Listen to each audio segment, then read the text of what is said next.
유라는 능숙하게 주사 바늘을 준비하며 이태호의 팔에서 혈액을 채취했어요.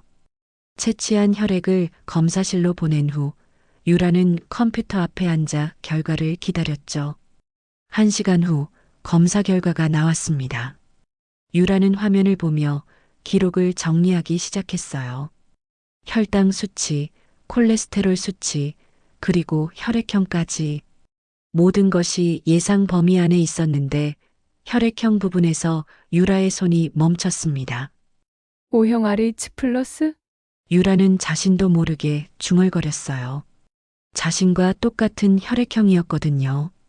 물론 O형은 흔한 혈액형이니 별일 아닐 수도 있었지만 뭔가 묘한 기분이 들었습니다. 오늘 사연 시작하기 전에 구독과 좋아요는 무료니까 한 번씩만 눌러주시면 영상을 만드는데 큰 힘이 되겠습니다. 사연 시작하겠습니다. 새벽 5시 대학병원 VIP 병동의 복도는 고요했습니다. 형광등 불빛이 하얀 바닥을 차갑게 비추고 멀리서 들려오는 건 기계음과 간간히 스며드는 환자들의 숨소리뿐이었죠. 정유라는 늘 그렇듯 가장 먼저 불을 켜며 하루를 시작했습니다. 42살의 유라는 20년간 간호사로 살아왔어요. 어려서 부모를 잃고 고아원에서 자란 탓인지 새벽 시간이 오히려 편안했습니다. 세상이 잠들어 있는 동안 혼자만의 시간을 갖는 것이 자연스러웠죠. 하얀 간호복을 입고 복도를 걸을 때면 마치 이곳이 진짜 집처럼 느껴지기도 했어요. 간호사실에서 오늘의 업무를 확인하던 유라는 환자 명단을 훑어봤습니다. VIP 병실 301호 이태호 77세 심장질환으로 입원 중. 대기업 회장을 지낸 부유한 분이라고 병원 사람들은 말했지만 유라에겐 그냥 돌봐야 할 환자 중 한 명이었어요. VIP 병실 301호 앞에 멈춰 선 유라는 문을 조심스럽게 열었습니다. 병실 안은 각종 의료기기들로 가득했어요. 심전도 모니터가 규칙적인 삐삐 소리를 내고 산소호흡기에서 나오는 공기 소리가 고요한 새벽을 채웠습니다. 침대에는 이태호가 산소호흡기에 의지한 채 누워 있었어요. 한때 수많은 사람들 앞에서 당당하게 연설했을 법한 모습은 찾을 수 없었습니다. 주름진 얼굴과 파리한 몸은 그저 병든 노인의 모습이었죠. 이 회장님, 안녕하세요. 오늘은 컨디션 어떠세요? 유라가 다정하게 말을 건넸지만 이태호는 말없이 천천히 눈만 깜빡였습니다. 산소호흡기 때문에 말을 하기 어려웠지만 그 눈빛만으로도 충분히 소통이 되는 것 같았어요. 그 눈빛 속에서 유라는 깊은 외로움을 읽을 수 있었습니다. 유라는 조용히 침상 주변을 정리하기 시작했습니다. 체온을 재고 혈압을 측정하고 링거 상태를 확인하는 일상적인 업무들이었어요. 하지만 유라의 손길은 남다르게 세심했습니다. 마치 가족을 돌보듯 따뜻하고 정성스러웠죠. 회장님, 오늘 아침은 좀 쌀쌀하네요. 이불 좀 더 덮어드릴까요? 이태호는 미세하게 고개를 끄덕였습니다. 유라가 이불을 고쳐 덮어주자 그의 표정이 조금 편안해 보였어요. 권력과 부를 누렸던 사람이라지만 지금 이 순간만큼은 그냥 따뜻함이 필요한 할아버지 같았습니다. 창밖으로 스며드는 아침 햇살이 병실을 부드럽게 물들였어요. 유라는 창문을 조금 열어 신선한 공기가 들어오게 했습니다. 이태호의 눈동자가 창밖을 바라보며 무언가 그리워하는 듯한 표정을 지었어요. 밖에 새들이 지저귀네요. 봄이 오나 봅니다. 유라의 말에 이태호는 잠시 눈을 감았다 뜨며 작은 미소를 지었습니다. 그 순간 유라는 묘한 감정을 느꼈어요. 이 사람에게 가족이 있을 텐데 왜 이렇게 혼자일까 하는 생각이 들었거든요. 유라 자신도 평생 혼자 살아왔어요. 고아원을 나온 후 간호학교를 다니고 병원에서 일하며 지낸 시간들. 퇴근 후 돌아가는 작은 원룸에서 혼자 먹는 저녁, 혼자 보는 텔레비전. 때로는 누군가 날 기다려주는 집이 있으면 좋겠어라고 생각하기도 했죠. 그런데 이 노인을 보니 가족이 있어도 결국 혼자인 사람도 있구나 싶었어요. 어쩌면 자신보다 더 외로울지도 모른다는 생각이 들었습니다. 그때였어요. 복도에서 날카로운 목소리가 들려왔습니다. 우리 아빠한테 왜 이래요? 수술은 빨리 안 하나요? 이런 식으로 치료하면 언제 나아요? 이태호의 딸 장윤희가 간호사들을 다그치며 들어오고 있었어요. 38세의 윤희는 명품 핸드백을 들고 짙은 화장을 한 채 환한 표정으로 복도를 성큼성큼 걸어왔습니다. 간호사님들 제대로 안 하시는 거 아니에요? 우리 아버지는 VIP 환자라고요. 특별히 관리해 주셔야 하는 거 아닌가요? 윤희의 목소리는 병동 전체에 울려 퍼졌어요.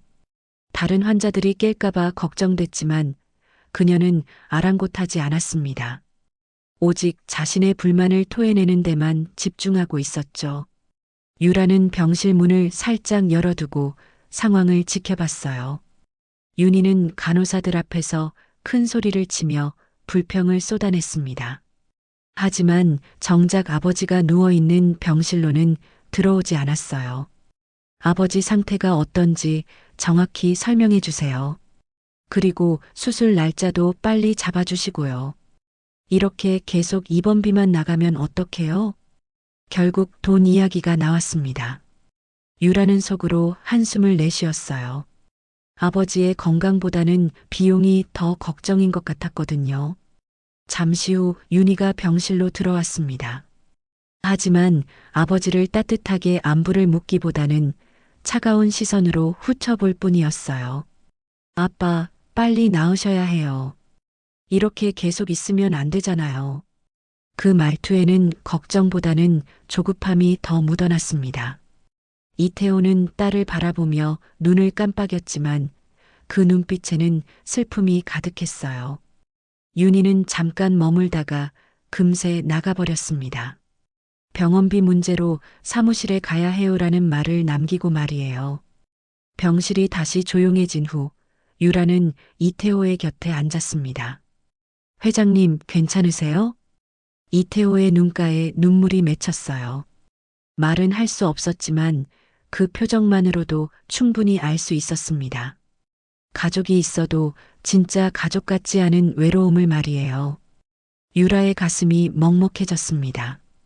자신에겐 평생 그리워한 가족이 없었지만 저 사람에겐 있는 가족조차 진짜 가족이 아닌 것 같았거든요. 어쩌면 자신이 더 나을지도 모른다는 생각이 들었어요. 회장님, 저도 혼자예요. 어려서 부모님을 여의고 쭉 혼자 살아왔거든요. 유라가 조용히 말하자 이태호의 눈동자가 유라를 바라봤습니다. 그 눈빛에는 동질감 같은 것이 스며들어 있었어요.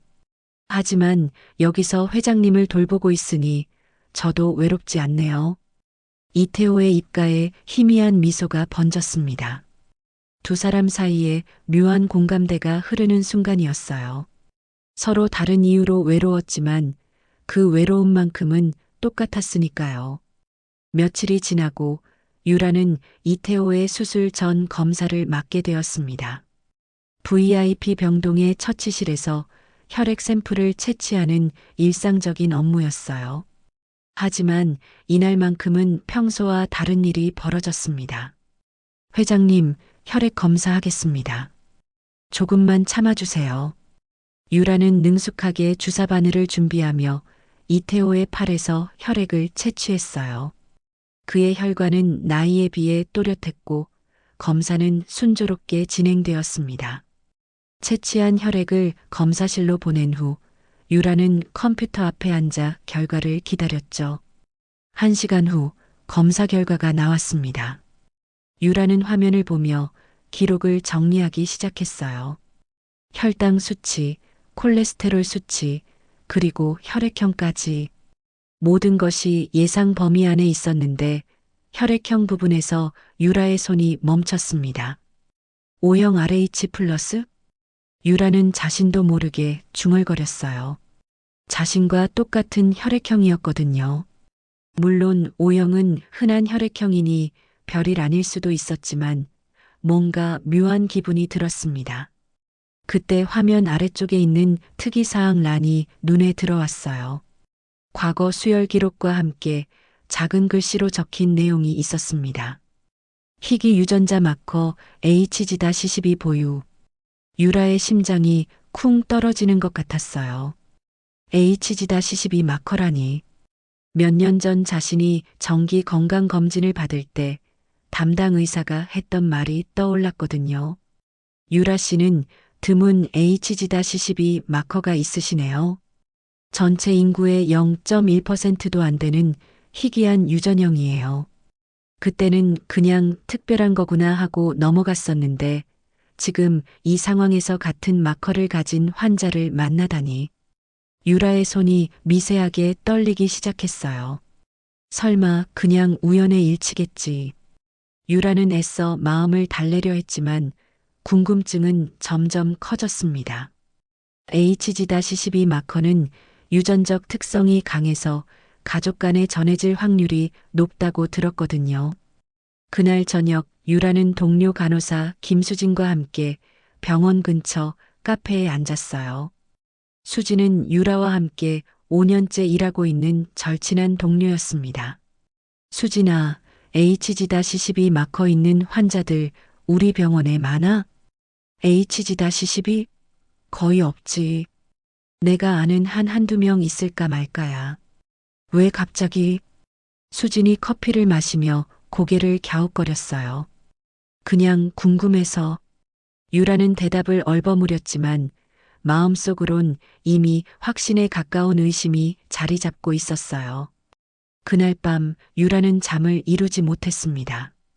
침대에 누워서도 계속 이태호의 얼굴이 떠올랐어요. 그의 눈빛, 외로워하는 표정, 그리고 무엇보다 자신과 닮은 듯한 느낌까지. 다음날 새벽 유라는 평소보다 일찍 병원에 도착했어요. 마음을 정리하고 싶어서 미리 나온 건데 결국 전산 기록실로 발걸음이 향했습니다. 간호사 권한으로 환자 기록에 접속하는 건 일상적인 업무였어요. 하지만 이번엔 단순한 의료 정보가 아닌 개인 신상에 관련된 부분까지 들여다보게 되었습니다. 이태호의 기본 인적사항이 화면에 떴어요. 생년월일, 주소, 가족관계까지.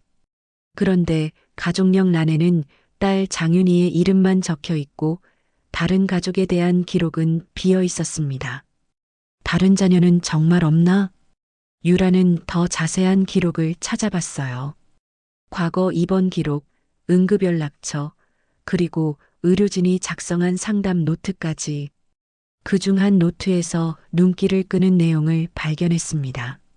환자 상담 시 젊은 시절에 대한 언급 회피, 가족관계에 대해 죄책감 표현. 유라의 가슴이 두근거렸어요.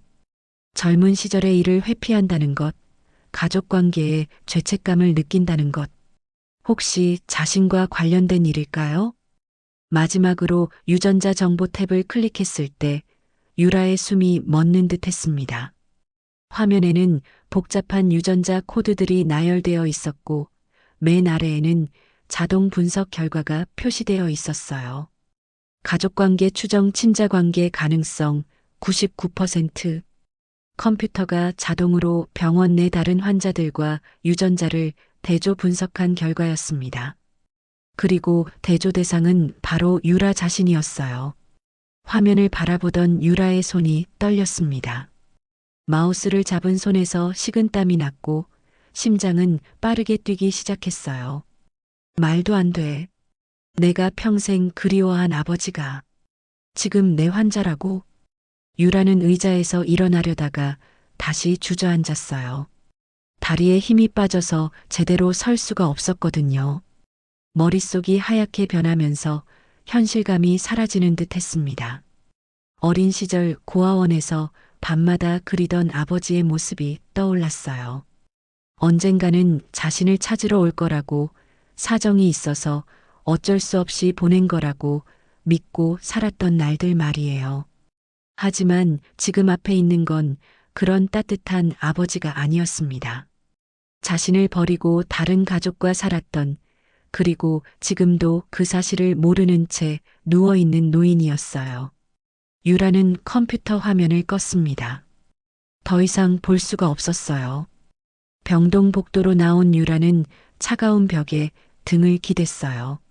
새벽 공기가 차갑게 느껴졌지만 가슴속은 더 차갑고 혼란스러웠습니다. 어떡하지? 이제 어떻게 해야 하지? 복도 끝에서 들려오는 심장박동 모니터의 삐삐 소리가 자신의 심장 소리와 겹쳐 들렸어요. 유라는 두 손으로 얼굴을 가리고 깊은 숨을 들이쉬었습니다. 평생 간절히 찾던 아버지를 만난 기쁨과 자신을 버렸다는 상처가 동시에 밀려왔어요. 그리고 무엇보다 지금 이 상황을 어떻게 받아들여야 할지 모르겠다는 두려움이 가장 컸습니다. 301호 병실에서는 여전히 산소호흡기 소리만이 고요히 울려 퍼지고 있었어요.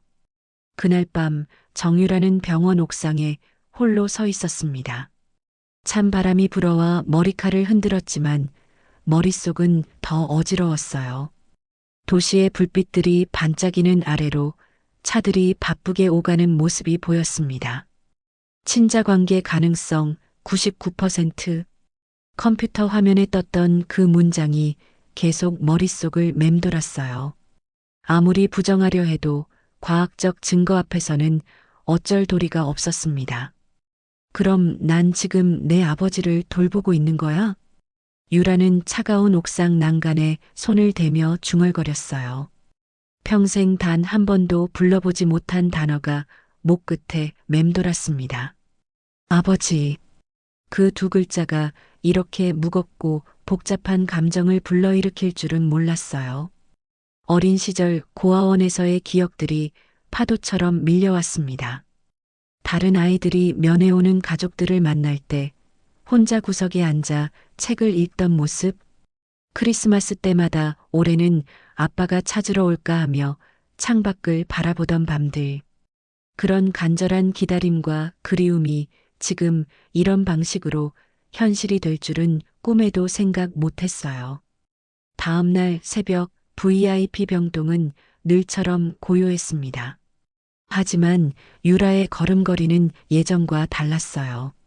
301호 병실을 향해 가는 발걸음이 무겁고 조심스러웠습니다.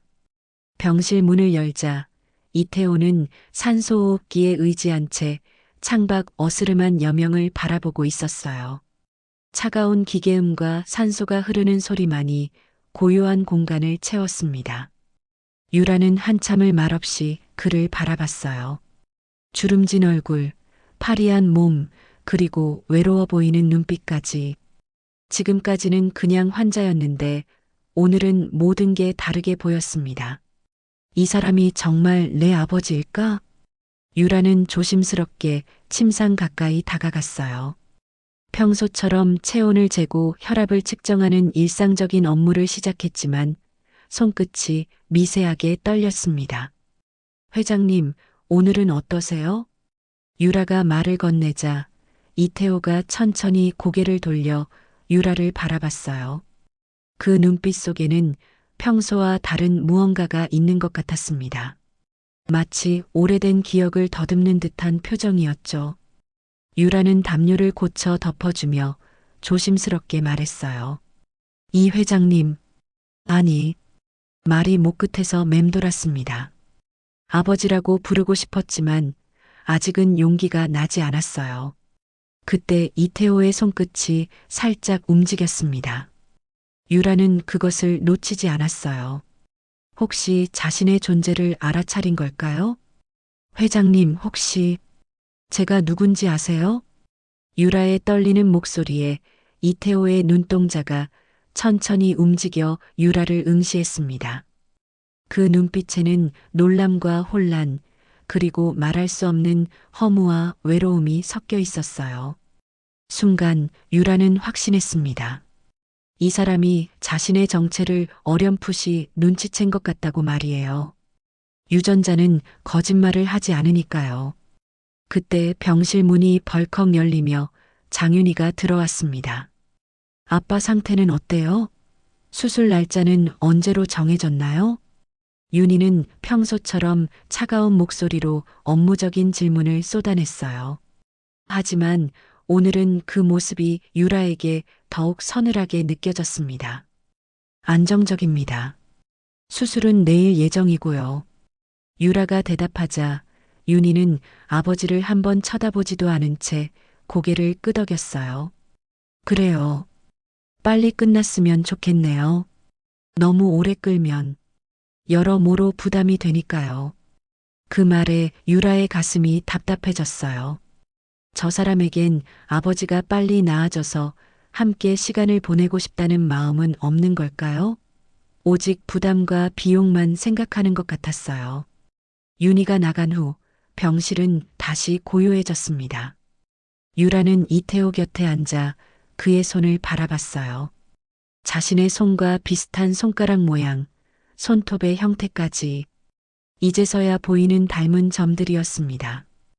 회장님, 아니 아버지. 드디어 그 단어를 입 밖으로 내뱉었어요. 목소리는 떨렸지만 이상하게 마음은 조금 가벼워지는 것 같았습니다. 이태호의 눈동자가 크게 흔들렸어요. 산소호흡기 때문에 말은 할 수 없었지만 그 눈빛만으로도 모든 걸 알 수 있었습니다. 놀람, 후회, 그리고 오랫동안 억눌러왔던 죄책감까지. 저예요. 정유라. 42년 전에 고아원에 맡겨진. 유라의 말이 끝나기도 전에 이태호의 눈가에 눈물이 맺혔어요. 말할 수 없는 상황이었지만 그의 전신이 떨리고 있었습니다. 유라도 눈물을 참을 수 없었어요. 평생 품어왔던 원망과 그리움, 그리고 지금 이 순간의 복잡한 감정들이 한꺼번에 쏟아져 나왔습니다. 왜 저를 버리셨어요? 왜 한 번도 찾으러 오지 않으셨어요? 유라의 목소리는 울음으로 떨렸어요. 어린 시절부터 품어왔던 질문들이었습니다. 이태호는 힘겹게 손을 들어 유라의 손에 올려놓았어요. 그 손길에는 미안함과 후회가 가득 담겨 있었습니다. 말로는 할 수 없었지만 그 떨리는 손길이 모든 걸 대변하고 있었어요. 미안하다. 정말 미안하다. 어쩔 수 없었다. 유라는 그런 메시지를 받아들이며 아버지의 손을 꼭 잡았습니다. 차가운 손이었지만 그 안에서 따뜻함을 느낄 수 있었어요. 이제 늦었지만 제가 지켜드릴게요. 끝까지 곁에 있을게요. 그 말에 이태호의 입가에 희미한 미소가 번졌어요. 평생 짊어져온 죄책감이 조금이나마 덜어지는 듯 했습니다. 복도 저편에서 들려오는 발걸음 소리에 유라는 얼른 눈물을 훔쳤어요. 누군가 오고 있었습니다. 아직은 아무에게도 말할 수 없어요. 시간이 필요해요. 이태호는 천천히 고개를 끄덕였어요. 그도 이 복잡한 상황을 이해하고 있었습니다. 유라는 다시 간호사의 모습으로 돌아갔어요. 하지만 이제 그의 눈빛은 전과 달랐습니다. 직업적 사명감에 혈연의 정이 더해진 특별한 마음이었죠. 창밖으로 해가 떠오르고 있었어요. 새로운 하루가 시작되었지만 유라와 이태호에겐 완전히 다른 세상이 펼쳐지는 순간이었습니다.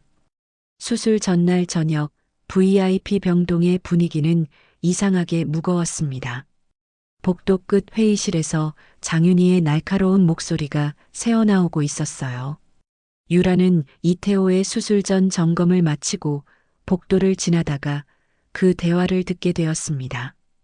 병원장님, 솔직히 이번 수술 성공 확률이 얼마나 되나요?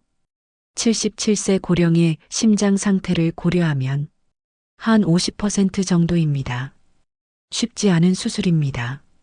병원장의 신중한 대답에 윤희의 표정은 순간 복잡하게 일그러졌어요. 딸이라면 당연히 걱정스러워해야 할 상황인데 그녀의 눈빛에는 다른 감정이 스치고 지나갔습니다. 잠시의 침묵 후 윤희의 입에서 믿기 힘든 말이 흘러나왔어요. 그럼 굳이 수술을 해야 할까요? 이 나이에 무리한 수술을 하는 게 맞나 싶어서요.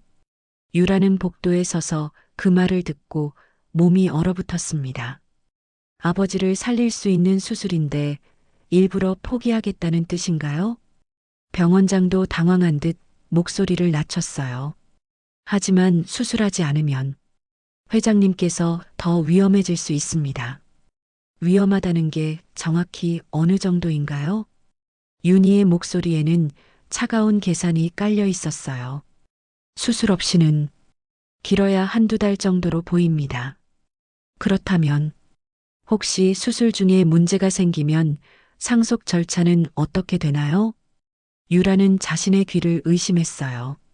아버지의 생명보다 상속을 먼저 걱정하다니 가슴이 메스꺼워질 정도로 충격적이었습니다. 병원장은 난감한 표정으로 변명처럼 덧붙였어요. 그런 일은 환자분의 의지가 가장 중요합니다. 만약 수술이 실패하면 그때 바로 절차를 진행할 수 있겠죠? 윤희는 냉정하게 말했습니다. 마치 아버지의 죽음을 기다리고 있는 것처럼 들렸어요. 유라는 더 이상 들을 수가 없었습니다. 발걸음을 돌려 301호 병실로 향했어요. 가슴이 답답하고 분노가 치밀어 올랐습니다. 병실에 들어서자 이태호는 여전히 산소호흡기에 의지해 조용히 누워 있었어요. 창밖 석양이 그의 얼굴을 부드럽게 비추고 있었습니다. 아버지, 유라는 조용히 불러보았어요. 이태호가 천천히 눈을 떴습니다. 내일 수술이에요. 걱정 마세요. 제가 끝까지 지키고 있을게요. 이태호의 눈빛에는 불안함과 동시에 고마움이 섞여 있었어요. 유라는 그의 손을 꼭 잡았습니다. 아버지, 저는 간호사이기도 하지만 이제 아버지의 딸이기도 해요. 혼자 두지 않을게요. 그 순간 병실 문이 벌컥 열리고 장윤희가 들어왔어요. 그녀의 표정은 평소보다 더 차가웠습니다. 간호사님, 지금 환자한테 너무 감정이입하는 거 아닌가요? 당신은 그냥 간호사일 뿐이잖아요. 유라의 가슴 속에서 뜨거운 감정이 폭발했어요. 더 이상 참을 수 없었습니다. 저는 간호사이기도 하지만 이분의 딸이기도 합니다. 순간 병실 안 공기가 얼어붙었어요. 윤희는 충격에 말을 잃었고 뒤따라 들어온 병원장은 황급히 상황을 파악하려 했습니다. 뭐라고요? 무슨 소리예요? 윤희의 목소리가 날카롭게 떨렸어요. 저는 정유라입니다. 42년 전 이 회장님께서 어쩔 수 없는 사정으로 고아원에 맡기신. 말도 안 돼요. 증거가 어디 있어요? 윤희는 얼굴이 새하얗게 질린 채 소리쳤어요. 하지만 유라는 담담하게 대답했습니다.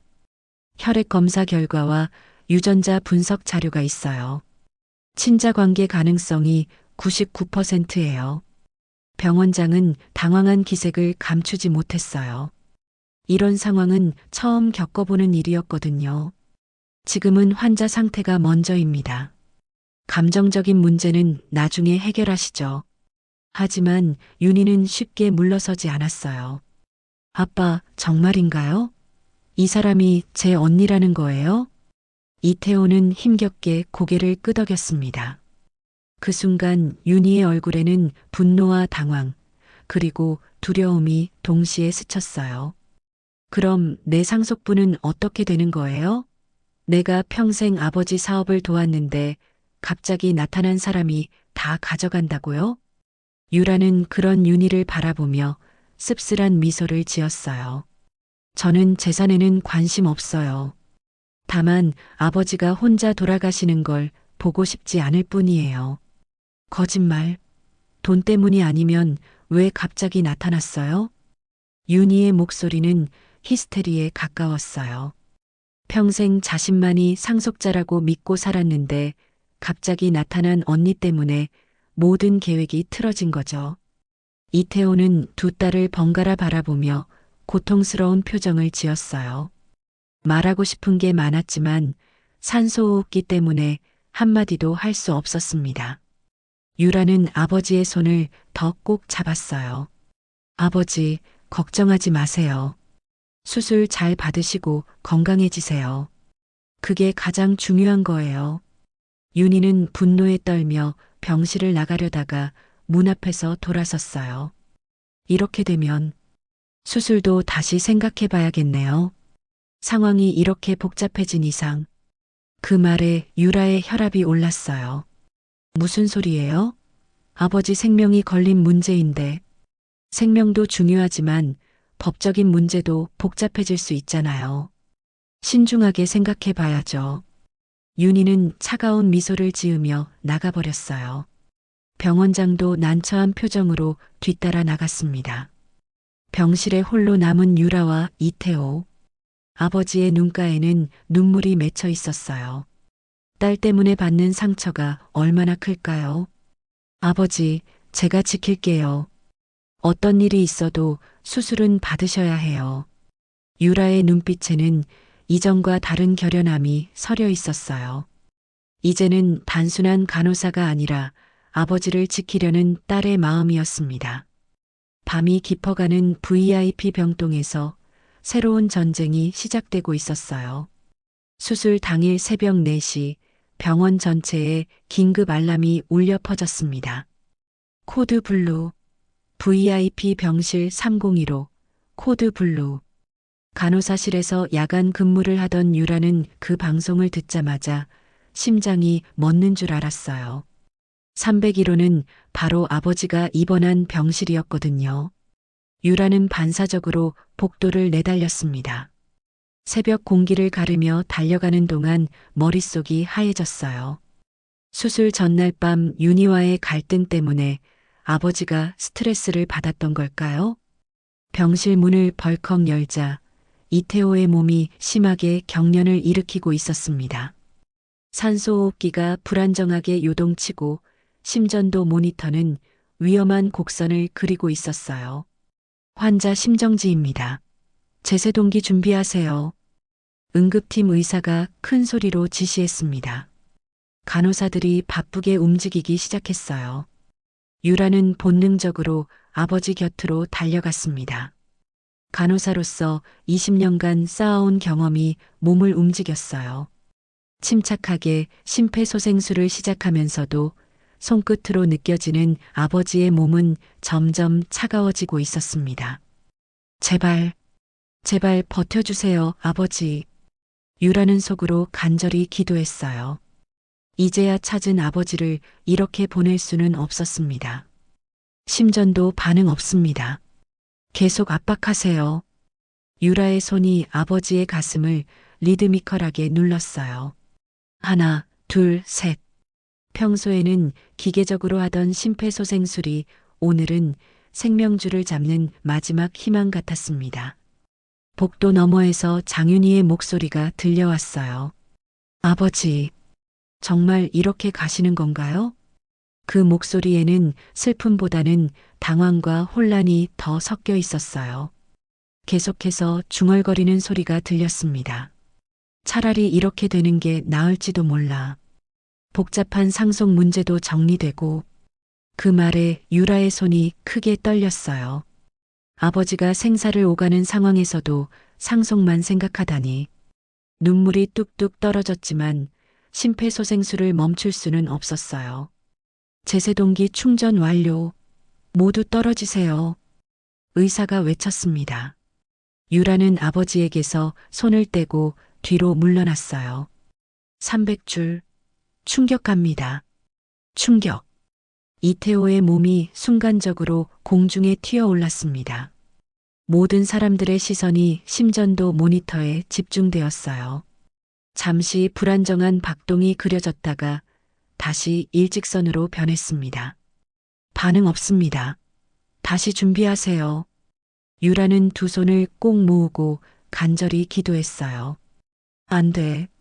내가 이제야 아버지를 찾았는데. 이대로 보내면 난 평생 후회할 거야. 심폐소생술 계속합니다. 유라가 다시 아버지 곁으로 달려가 가슴 압박을 시작했어요. 이번에는 더 간절하고 절실했습니다. 360줄로 올려서 다시 갑니다. 충격. 기적처럼 이번엔 심장이 뛰기 시작했어요. 심전도 모니터에 불안정하지만 생명의 신호가 나타났습니다. 맥박이 돌아왔습니다. 혈압 측정하세요. 유라는 안도의 한숨을 내쉬며 눈물을 훔쳤어요. 다리에 힘이 빠져서 의자에 주저앉을 뻔했습니다. 그때 장윤희가 눈물을 흘리며 병실로 들어왔어요. 하지만 그 눈물에는 슬픔보다는 복잡한 감정이 섞여 있었습니다. 아버지, 정말 살아계시네요. 윤희는 아버지를 바라보며 말했지만 그 목소리에는 안도감보다 걱정이 더 많이 담겨 있었어요. 잠시 후 윤희가 유라에게 다가와 낮게 속삭였습니다. 이제 어쩌려고 그래요?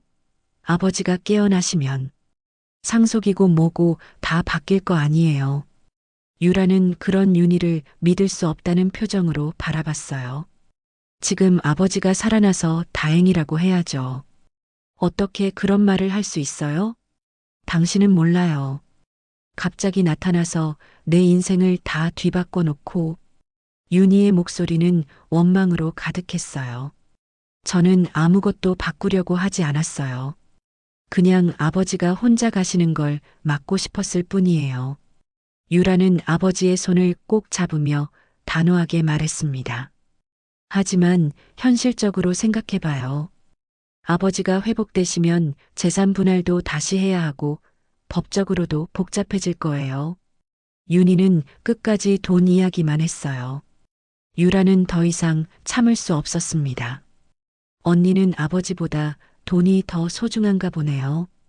소중하고 말고의 문제가 아니야. 현실이란 말이에요. 두 사람의 목소리가 높아지자 의료진이 조용히 해달라고 신호를 보냈어요. 이태호는 두 딸의 다툼을 들으며 고통스러운 표정을 지었습니다. 겨우 죽음의 고비를 넘겼는데 또다시 스트레스를 받고 있었어요. 유라는 그런 아버지의 모습을 보고 마음을 다잡았습니다. 지금은 아버지 건강이 최우선이에요. 다른 건 나중에 생각해요. 나중이라니 수술은 어떻게 할 거예요? 지금 상태로는. 의사가 조심스럽게 말을 꺼냈어요. 응급 상황은 넘겼지만 심장 상태가 더 악화됐습니다. 수술을 미뤄야 할 것 같은데 얼마나 미뤄야 하나요? 유라가 걱정스럽게 물었어요. 최소 일주일은 안정을 취하셔야 합니다. 하지만 그동안 상태가 더 나빠질 수도 있어요. 윤희는 그 말을 들으며 복잡한 표정을 지었어요. 수술이 미뤄진다는 건 아버지의 상태가 더 위험해진다는 뜻이었거든요. 그럼 정말 위험한 거네요. 네, 솔직히 말씀드리면 예측하기 어려운 상황입니다. 의사의 말에 병실 안이 무겁게 가라앉았어요. 유라는 아버지의 손을 더 꼭 잡았습니다. 괜찮아요. 제가 계속 지키고 있을게요. 절대 혼자 두지 않을게요. 이태호는 미세하게 손가락에 힘을 주어 유라의 마음을 알아차렸어요. 하지만 윤희의 표정은 점점 더 어두워져만 갔습니다. 상황이 이렇게 흘러가면 자신에게는 정말 불리해질 거라는 생각뿐이었어요. 새벽이 밝아오는 VIP 병동에서 생과 사의 경계를 넘나드는 또 다른 전쟁이 시작되고 있었습니다. 응급 상황이 지나고 새벽의 병원은 다시 고요를 되찾았습니다. VIP 병실 안에는 각종 의료기기의 기계음만이 조용히 흘렀어요. 유라는 밤새 아버지 곁을 지키며 한 번도 자리를 떠나지 않았습니다. 머리맡 의자에 앉아 이태호의 손을 꼭 잡고 유라는 처음으로 차분하게 속마음을 꺼냈어요. 아버지, 저는 정유라예요. 42살이 됐네요. 이태호의 눈동자가 천천히 깜빡였습니다. 산소호흡기 때문에 말은 할 수 없었지만 유라의 목소리에 집중하고 있는 것 같았어요. 어릴 때 고아원에 버려졌어요. 처음엔 부모님이 며칠 후에 다시 데리러 올 거라고 생각했는데 유라의 목소리가 조금 떨렸습니다. 일주일, 한 달, 1년이 지나도 아무도 오지 않더라고요. 그래서 늘 궁금했어요. 왜 나를 버렸을까? 나한테 무슨 잘못이 있었을까 하고요. 눈물이 맺힌 시야 너머로 이태호의 눈동자가 천천히 깜빡였어요. 마치 오래된 기억을 떠올리듯 희미하게 떨리는 눈빛 속에 깊은 후회가 스쳤습니다. 고아원에서 나온 후에는 간호학교를 다녔어요. 밤에는 아르바이트하고 낮에는 공부하고 정말 힘들었지만 누군가를 돌보는 일이 제 마음을 위로해줬거든요. 유라는 담담히 말을 이었습니다. 간호사가 되고 나서도 늘 생각했어요. 내 부모님은 지금 어디서 뭐하고 계실까? 나를 그리워하고 계실까 하고요.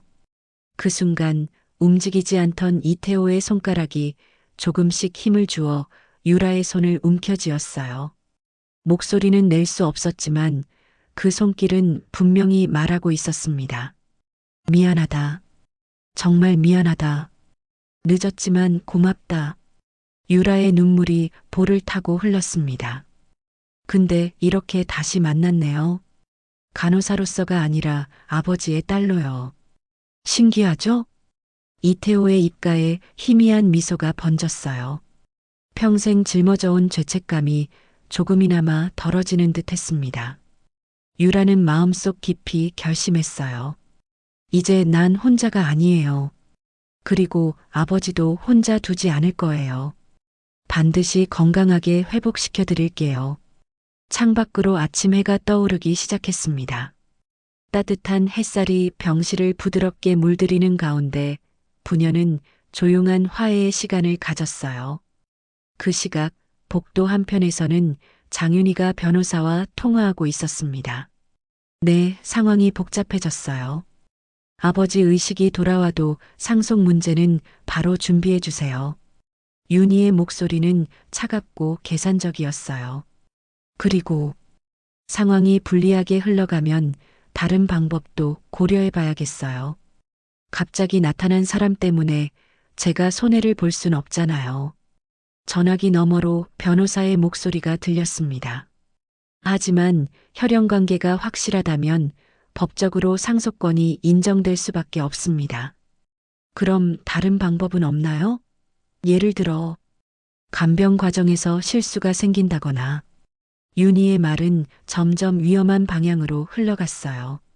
부인, 그런 말씀은 조심하셔야 합니다. 녹음될 수도 있고. 알겠어요. 어쨌든 대비책은 준비해 두세요. 윤희는 통화를 끊고 병실 쪽을 차갑게 바라봤어요. 그 시선에는 질투와 분노, 그리고 무언가 음험한 계획이 서려 있었습니다. 병실로 돌아온 윤희는 평소와 다른 모습을 보였어요. 갑자기 다정한 척 아버지에게 다가갔습니다. 아빠, 많이 힘드시죠? 제가 특별한 간병인을 구해올게요. 더 좋은 치료 받으실 수 있게요. 유라는 그런 윤희를 의아하게 바라봤어요. 어제까지만 해도 수술을 미루자던 사람이 갑자기 태도를 바꾼 게 이상했거든요. 간병인은 제가 충분히 돌보고 있는데요. 당신은 다른 환자들도 봐야 하잖아요. 우리 아버지만 전담할 수는 없으니까 전문 간병인이 필요해요. 윤희의 말은 그럴듯했지만 어딘가 석연치 않았어요. 어떤 간병인을 생각하고 계세요? 제가 아는 사람 중에 경력이 오래된 분이 있어요. 내일부터 오실 거예요. 그날 저녁 유라는 동료 수진과 함께 병원 카페에서 커피를 마시며 고민을 털어놓았어요. 수진아, 윤희 씨가 갑자기 태도를 바꾼 게 이상하지 않아? 어떻게? 어제까지는 수술도 미루자고 하더니 오늘은 갑자기 특별 간병인을 구한다고 하고. 수진은 고개를 끄덕였어요. 상속 문제 때문에 그런 거 아닐까? 너 때문에 계산이 틀어졌으니까 다른 수를 생각하는 것 같은데. 다른 수라니? 글쎄, 좋지 않은 방향일 수도 있어. 조심해야 할 것 같아. 수진의 말에 유라는 불안감이 엄습했어요. 다음 날 아침 윤희가 말한 간병인이 도착했습니다. 50대 중반의 여성이었는데 첫인상부터 뭔가 석연치 않았어요. 안녕하세요. 김미숙이라고 합니다. 간병인은 차가운 미소를 지으며 인사했어요. 윤희와 눈빛을 주고받는 모습이 마치 무언의 신호를 보내는 것 같았습니다. 환자분 상태가 어떤지 자세히 설명해 주세요. 김미숙이 유라에게 물었지만 그 시선에는 적대감이 숨어 있었어요. 유라는 이태호의 상태를 설명하면서도 계속 불안한 마음을 떨칠 수 없었어요. 뭔가 위험한 일이 벌어질 것 같은 직감이 들었거든요. 앞으로는 제가 주로 돌볼 테니까 간호사님은 다른 환자들에게 신경 쓰세요. 김미숙의 말에는 유라를 멀리하라는 의미가 담겨 있었어요. 하지만 제가 담당 간호사라서 윤희 씨가 저를 전담으로 고용하셨어요. 문제 없을 거예요. 그날부터 유라는 아버지와 떨어져 있어야 했어요. 다른 환자들을 돌보는 동안에도 계속 301호 병실이 신경 쓰였습니다. 며칠 후 이상한 일들이 벌어지기 시작했어요. 이태호의 상태가 갑자기 불안정해지는 일이 자주 발생했습니다. 혈압이 급격히 떨어졌어요. 심박수가 불규칙해지고 있습니다. 의료진이 응급처치를 할 때마다 김미숙은 항상 자리에 없었어요. 마치 문제가 생길 때만 사라지는 것 같았습니다. 유라는 점점 확신했어요. 뭔가 인위적인 일이 벌어지고 있다고 말이에요. 마침내 결정적인 순간이 왔습니다. 어느 날 밤 유라는 몰래 301호 병실을 확인하러 갔어요. 복도 불빛이 어둡게 깔린 가운데 병실 문틈으로 이상한 광경이 보였습니다. 김미숙이 주사기를 들고 이태호의 링거에 무언가를 주입하려 하고 있었어요. 유라는 숨을 죽이고 병실 문틈 너머를 지켜봤습니다. 김미숙이 주사기를 들고 이태호의 링거 라인에 무언가를 주입하려는 모습이 선명히 보였어요. 심장이 터질 듯 뛰었지만 증거를 확보해야 했습니다. 휴대폰을 꺼내 몰래 동영상을 촬영하기 시작했어요. 김미숙은 주변을 살핀 후 조심스럽게 주사기 안에 액체를 링거에 주입했습니다. 그 순간 이태호의 심전도 모니터가 불안정한 신호를 보내기 시작했어요. 삐삐삐 삐삐삐. 급격히 변하는 심박수 알람에 김미숙은 당황한 듯 주사기를 재빨리 숨겼어요. 유라는 더 이상 지켜볼 수 없었습니다. 지금 뭐 하는 거예요? 유라가 병실로 뛰어들어가며 소리쳤어요. 김미숙은 깜짝 놀라며 뒤돌아봤습니다. 간호사님? 이 시간에 왜? 아버지한테 뭘 한 거예요? 그 주사기 안에 뭐가 들어있어요? 유라는 김미숙의 손목을 붙잡으며 추궁했어요. 주사기는 이미 빈 상태였지만 바닥에 작은 유리병이 굴러다니고 있었습니다. 아무것도 안 했어요. 그냥 링거 교체하던 중이었어요. 김미숙은 발끝으로 유리병을 발 아래 감추려 했지만 유라가 먼저 발견했어요. 이게 뭐예요? 유리병을 주워든 유라는 라벨을 확인했습니다. 디곡신이라고 적혀 있었어요. 심장약이지만 과다 투여하면 생명을 위험하게 할 수 있는 약물이었습니다. 이건 처방에도 없는 약이잖아요. 그건 윤희 씨가 특별히. 김미숙이 변명하려는 순간 병실 문이 열리며 장윤희가 들어왔어요. 무슨 일이에요? 왜 이렇게 시끄러워요? 윤희는 상황을 파악하고는 차갑게 웃었어요. 아, 들켰네요. 유라는 믿을 수 없다는 표정으로 윤희를 바라봤어요. 정말 아버지를 일부러라니요. 그냥 고통을 덜어드리려고 했을 뿐이에요. 윤희의 말은 차갑고 뻔뻔했어요. 고통을 덜어준다고요? 이건 살인 시도예요. 살인이라니 너무 심하게 말씀하시네요. 아버지 연세도 많고 이미 많이 아프시잖아요. 유라는 즉시 응급벨을 눌렀어요. 의료진이 달려오기 시작했습니다. 응급 상황입니다. 환자에게 처방되지 않은 디곡신이 투여되었어요. 간호사들과 의사가 바쁘게 움직이기 시작했어요.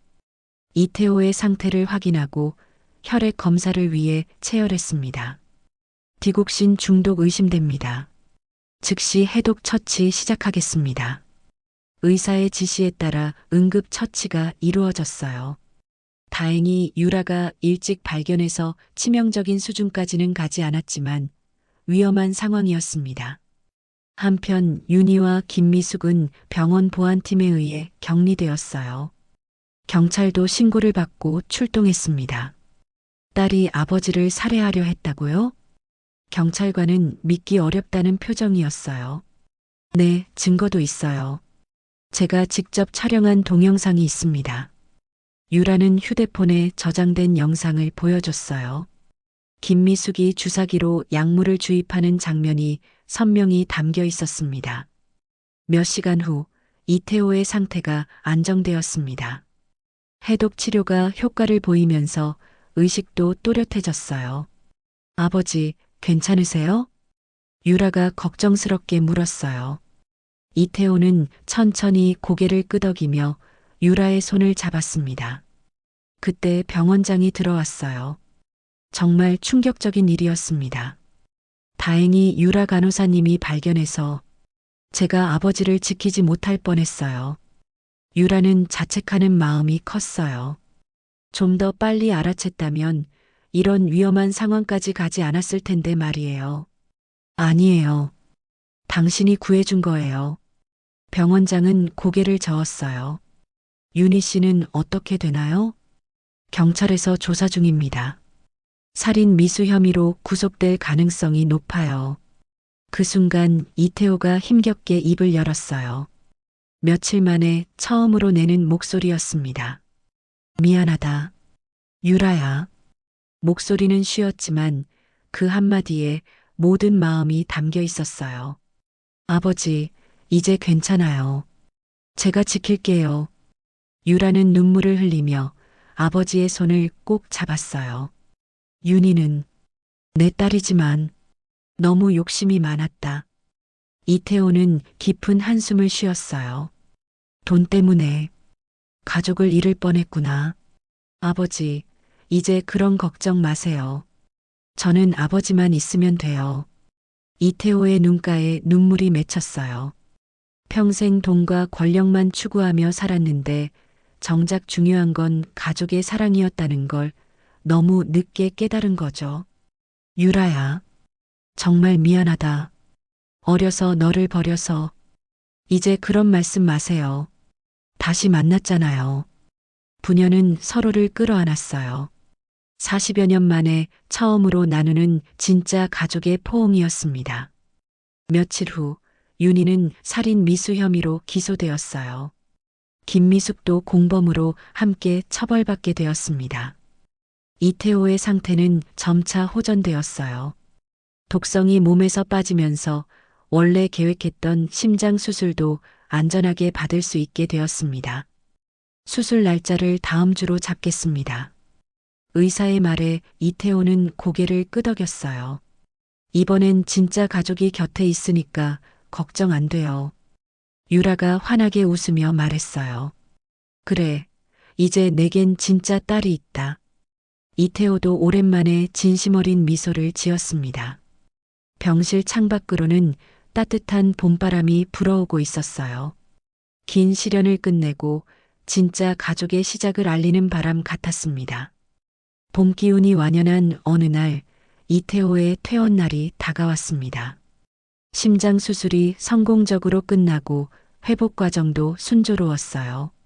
VIP 병실 창가에 앉아 따뜻한 햇살을 받으며 그는 오랜만에 평안한 표정을 짓고 있었습니다. 아버지, 오늘은 집으로 가요.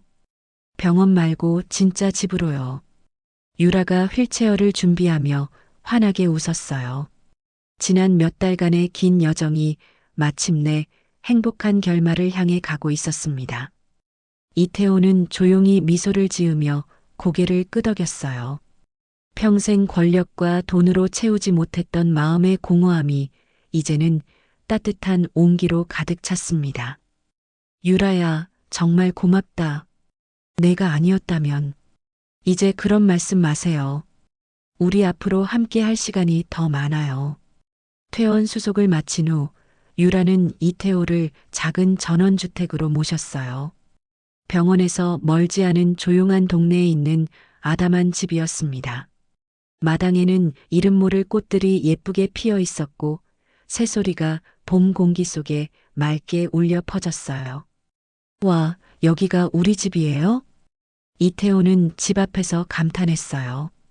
화려한 대저택과는 비교할 수 없을 정도로 소박했지만 그 어떤 집보다 따뜻해 보였습니다. 네, 제가 마련했어요. 작지만 우리 둘이 살기엔 충분해요. 유라가 휠체어를 밀며 마당으로 들어갔어요. 집 앞 작은 화단에는 유라가 직접 심은 꽃들이 예쁘게 피어 있었습니다. 이런 집에서 살 줄이야. 유라야, 정말 고맙다.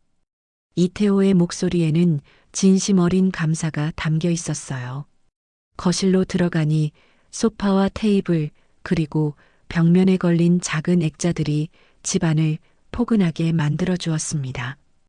액자 안에는 유라가 어린 시절 고아원에서 찍은 사진들과 간호사가 된 후의 모습들이 담겨 있었어요. 내 어린 시절 모습을 이제야 보는구나. 이태호는 액자를 바라보며 눈시울이 붉어졌어요. 이제라도 보시잖아요. 앞으로는 매일 함께 새로운 추억을 만들어가요.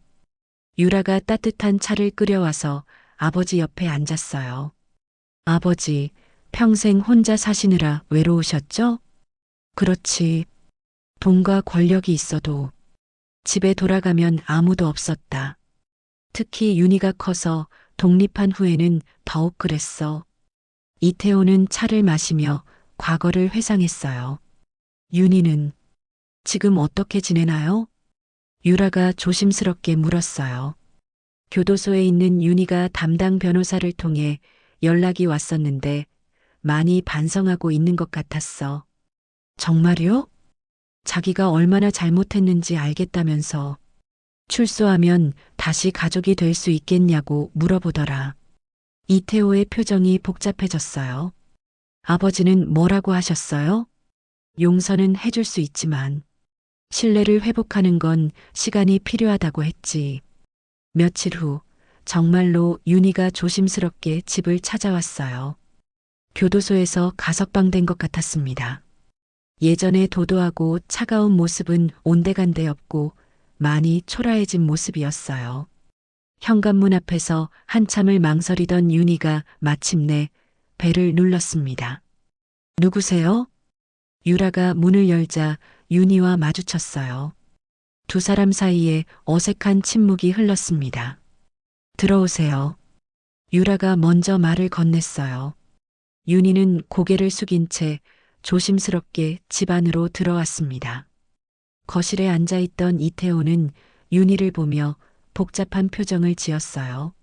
아빠, 정말 미안해요. 윤희는 아버지 앞에 무릎을 꿇고 고개를 숙였어요. 그동안 돈밖에 몰라서 정말 미안해요. 아빠를 그렇게 대했다는 게 믿어지지 않아요. 눈물이 뺨을 타고 흘러내렸어요. 이번에는 진심이 담긴 눈물 같았습니다. 이태호는 한참을 말없이 윤희를 바라보다가 조용히 손을 내밀었어요. 이제라도 정신을 차렸으니 됐다. 하지만 다시는 돈 때문에 가족을 해치려 하지 마라. 네, 아빠. 다시는 그런 일 없을 거예요. 윤희는 아버지의 손을 잡고 울었어요. 유라는 그 모습을 조용히 지켜봤습니다. 마음 한편으로는 복잡했지만 가족이 다시 화해하는 모습을 보니 다행스러웠어요. 언니, 정말 죄송해요. 처음 만났을 때부터 너무 심하게 대했어요. 윤희가 유라에게도 사과했어요. 이제 우리 진짜 가족처럼 지내요. 과거 일은 잊어버리고요. 유라가 먼저 화해의 손을 내밀었어요. 윤희는 고마운 마음에 또 한 번 눈물을 흘렸습니다. 고마워요, 언니. 언니가 아니었다면 아빠는 정말. 이제 그런 얘기는 그만해요. 앞으로가 중요하니까요. 그날 저녁, 세 가족은 함께 소박한 저녁 식사를 했어요. 이태호가 직접 장을 봐온 재료로 유라가 요리를 하고 윤희가 설거지를 도왔습니다. 평범하지만 따뜻한 가족의 모습이었어요.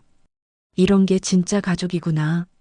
이태호가 두 딸을 바라보며 중얼거렸어요. 네, 아빠. 이제야 진짜 가족이 됐어요. 유라가 환하게 웃으며 대답했어요. 해가 질 무렵 세 사람은 마당에 앉아 함께 차를 마셨습니다. 늦게 찾아온 평화와 온기가 서로의 눈가에 맺힌 눈물처럼 반짝였어요. 앞으로는 서로 의지하며 살자. 돈이나 권력보다 가족이 더 소중하다는 걸 이제야 깨달았다. 이태호의 말에 두 딸이 고개를 끄덕였어요. 멀리서 들려오는 새소리와 저녁바람이 그들의 새로운 삶의 시작을 축복하는 듯 했습니다. 오랜 시간 각자 다른 길을 걸어온 가족이 마침내 하나가 되는 순간이었어요. 마당 한편에서 피어난 작은 들꽃들이 저녁 노을에 물들며 예쁘게 흔들리고 있었습니다. 그 모습이 마치 이제야 시작되는 이들의 행복한 가족 이야기를 상징하는 것 같았어요. 정말 이제야 집에 온 것 같네요. 유라의 말에 모두가 따뜻하게 웃었습니다. 긴 여행을 마치고 마침내 도착한 진짜 집, 진짜 가족의 품이었어요. 지금까지 한 가족의 이야기를 들어주셔서 감사합니다. 오늘도 건강한 하루 되시고 다음에도 좋은 이야기로 찾아오겠습니다. 사연 따라 삼천리였습니다.